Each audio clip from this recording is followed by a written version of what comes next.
کیونکہ اڑنا اس کی ڈیوٹی میں شامل نہیں تھا، لیکن وہ 8 مرتبہ کسی نہ کسی ہوا باز کو اپنی زمینی ڈیوٹی پر بٹھا کر دشمن کے ٹھکانوں پر حملے کے لیے اڑ گیا تھا۔ اس روز اس نے دیکھا کہ ونگ کمانڈر شمیم کے مشن کا ایک ہوا باز ابھی نہیں پہنچا تو منیر کا داؤ چل گیا۔ یہ تو ممکن ہی نہیں تھا کہ مسعود غیر حاضر ہوتا، لیکن ونگ کمانڈر شمیم منیر کو مایوس نہیں کرنا چاہتے تھے۔ انہوں نے اسی کو اپنے مشن میں شامل کر لیا۔ شمیم نے تینوں ہوا بازوں کو امرتسر کے ریڈار اسٹیشن پر حملے کے متعلق نقشوں اور خاکوں کی مدد سے تفصیلی ہدایات دیں۔ انہیں نقشے پر بتایا کہ ٹارگٹ کس مقام پر ہو سکتا ہے، اس خطے کا آج کا موسم کیسا ہے، اور دشمن نے اس ریڈار کو حفاظت کے لیے کیا کیا انتظامات کر رکھے ہیں۔ انہوں نے ہوا بازوں کو ٹارگٹ پر پہنچنے کا وقت بھی بتایا۔ سب نے اپنی اپنی گھڑیاں شمیم کی گھڑی سے ملا لیں، پیراشوٹ اور فضائی ٹوپیاں اٹھائیں اور تیز قدم اپنے تیاروں کی طرف چل پڑے۔ تیاروں کی کاکپٹوں میں بیٹھ کر انہوں نے کنٹرول، مختلف میٹر، بٹن، سوئچ اور آلات چیک کیے۔ یہ تو ان کا روزمرہ کا معمول تھا، اور ان کے ہاتھ اور آنکھیں مشین کی طرح ہر روز یہ کام کیا کرتی تھیں، لیکن اس روز کی پرواز غیر معمولی تھی۔ چنانچہ وہ تیاروں کی ہر چیز کا معائنہ بھی غیر معمولی احتیاط سے کر رہے تھے۔ وہ دشمن کی آنکھ پھوڑنے جا رہے تھے۔ امرتسر کا ریڈار اسٹیشن بہت بڑی آنکھ تھی جو بہت دور کی چیزوں کو دیکھ لیا کرتی تھی۔ ذرا ہی دیر بعد پاک فضائیہ کے 4 لڑاکا بمبار سیبر طیارے رن وے کے سرے پر جا کے رکے۔ ان کے انجن دھیمے دھیمے گنگنا رہے تھے۔ ان کے دلکش اور چمکتے خد و خال میں تباہی کا ہیبت ناک سامان پنہا تھا۔ یکلخت گنگناتے طیارے گرجنے لگے، ان کی سیٹی نما آوازیں ہولناک چیخیں بن گئیں، اور 2 طیارے رن وے پر چل پڑے۔ ایک کا ہوا باز ونگ کمانڈر شمیم اور دوسرے کا اسکواڈرن لیڈر منیر تھا۔ دونوں طیارے تیز ہوئے، اور تیز، اور پھر اس قدر تیز کہ دیکھنے والوں کی نظریں تعقب میں اڑنے لگیں۔ دونوں شہباز زمین سے اٹھے اور ستمبر کے تپتے آسمان کو چیرنے لگے۔ ان کے پیچھے دوسرے 2 سیبر رن وے کے سرے پر آ کر چل پڑے، اور وہ بھی فضا کو تیر کی طرح چیرتے ہوئے شمیم اور منیر سے جا ملے۔ وہ فلائٹ لیفٹیننٹ امتیاز احمد بھٹی اور فلائٹ لیفٹیننٹ سیسل چودھری تھے، وہی چودھری ہلواڑا کا ہیرو۔ چاروں طیارے فضا میں اکٹھے ہو گئے اور انہوں نے امرتسر کا رخ کیا۔ 10 ہی منٹ بعد وہ دشمن کی سرحد پھلانگ گئے اور زیادہ بلندی پر نہیں تھے۔ حملے کے لیے ٹارگٹ تک بہت کم بلندی پر پرواز کی جاتی ہے۔ شہبازوں نے نیچے دیکھا۔ ہر سو 2 ملکوں کی فوجوں کی خونریز جنگ عروج پر تھی۔ BRB سے اس طرف تمام کا تمام علاقہ بھارتی فوجوں سے اٹا پڑا تھا۔ میدان جنگ کی میل ہا میل وسعت دھوئیں اور گرد و غبار اگل رہی تھی۔ بھارت پاگل ہو چکا تھا، اور پاکستانی اپنے وطن کی سلامتی کی خاطر جان پر کھیل رہے تھے۔ دائیں طرف پاک فضائیہ کے چند شہرت یافتہ ٹینک شکن طیارے نظر آئے۔ وہ اپنی بری فوج کی مدد کر رہے تھے اور دشمن کے مورچوں، توپوں اور ٹینکوں پر جھپٹ جھپٹ کر راکٹ، بختر شکن اور آتشی گولیاں برسا رہے تھے۔ ان کے پھٹتے راکٹوں سے زمین سے جو بادل اٹھتے تھے وہ اوپر فضا سے نظر آ رہے تھے۔ شمیم اور اس کی فارمیشن کے ہوابازوں کو اپنے انجنوں کی گونج کے سوا اور کچھ سنائی نہ دیتا تھا۔ زمین کی جنگ انہیں خاموش فلم کی طرح دکھائی دے رہی تھی۔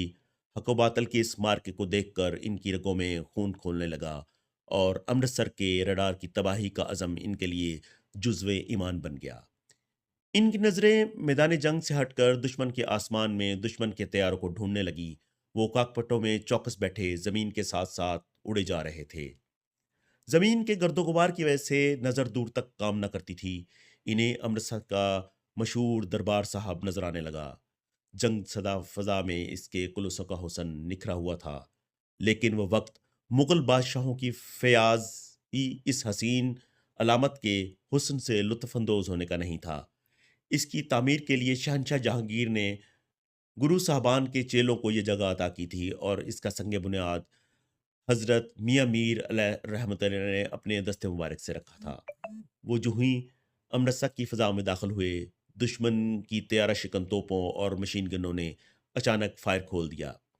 پہلے تو یہ فائر رکا رکا تھا، لیکن طیارے ٹارگٹ کے قریب پہنچے تو طیارہ شکن فائر میں بے پناہ اضافہ ہو گیا۔ بھارتیوں نے رڈار کے ارد گرد خدا جانے کتنی ساری گنز لگا رکھی تھیں۔ ان میں ہر قسم کی اور ہر سائز کی گنز تھیں۔ ان گنوں نے ٹریسر، روشنی کی لکیر چھوڑنے والے گولیوں اور پھٹتے گولوں کے دھوئیں کے مرغولوں سے امرتسر کا آسمان بھر دیا۔ ٹریسر گولیوں نے زمین سے آسمان تک اور تمام فضائی وسعت میں روشنی کی لکیروں کا جال تن دیا۔ انچ انچ پر گولے پھٹ رہے تھے اور چھوٹی بڑی گولیوں کی بوچھاڑ تیاروں کے قریب سے گزر رہی تھی۔ پاک فضائیہ کے چاروں شہبازوں نے بے خوف و خطرہ طیارہ شکن فائر کے آتشیں تانے بانے میں اپنے ٹارگٹ کے ارد گرد اڑے جا رہے تھے۔ منیر ڈپٹی لیڈر تھا، پہلا حملہ اسے ہی کرنا تھا۔ وہ حملے کے لیے بالکل تیار تھا۔ دوسرے ہوابازوں نے اپنی باری کے انتظار میں طیارے ایک طرف کر لیے۔ منیر غوطے میں جانے کے لیے عقاب کی ماند فضا میں اوپر اٹھا۔ دشمن کی تمام تر طیارہ شکن گنوں نے فائرنگ منیر پر مرکوز کر دی۔ اس اطلاع میں کوئی مبالغہ نہ تھا کہ دشمن نے اس رڈار کے ارد گرد بہت زیادہ اور بہت خطرناک دفاعی انتظامات کر رکھے ہیں۔ اطلاع کی تصدیق زمینی گنوں کے فائر کی شدت سے ہو رہی تھی۔ بیک وقت جانے کتنے گولے منیر کے طیارے کے قریب پھٹے اور اس کا طیارہ بری طرح لرزا، لیکن منیر نے اس قدر بھیانک فائر سے بچنے کی ذرا برابر کوشش نہ کی۔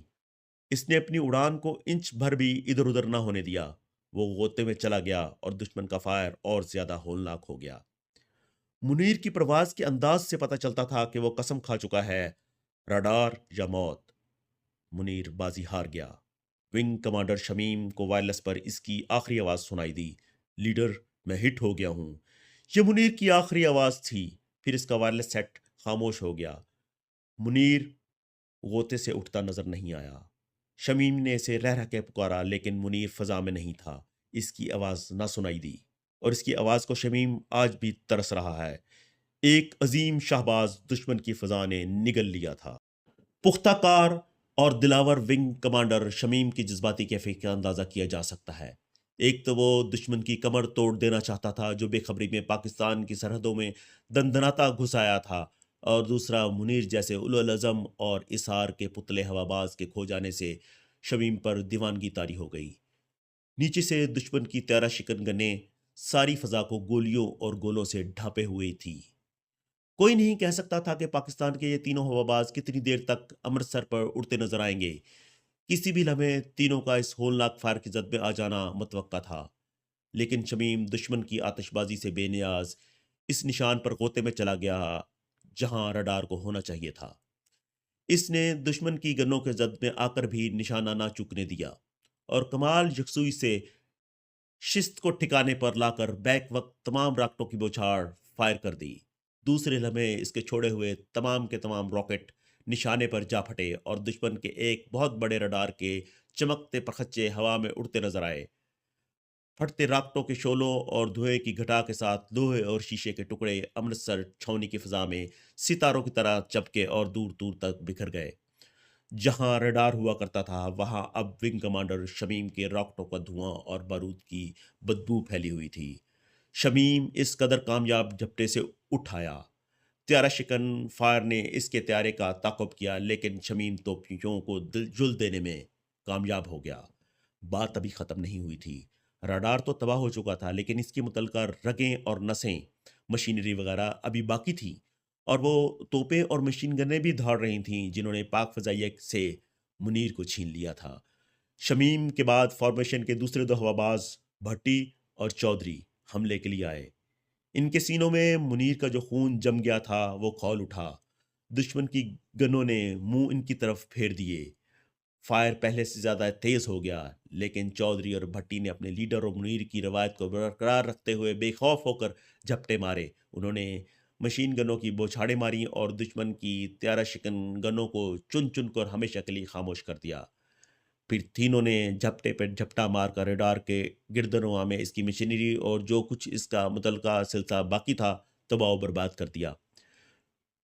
ونگ کمانڈر شمیم کی فارمیشن دشمن کی آنکھ پھوڑ کر واپس آ گئی، لیکن منیر کے بغیر۔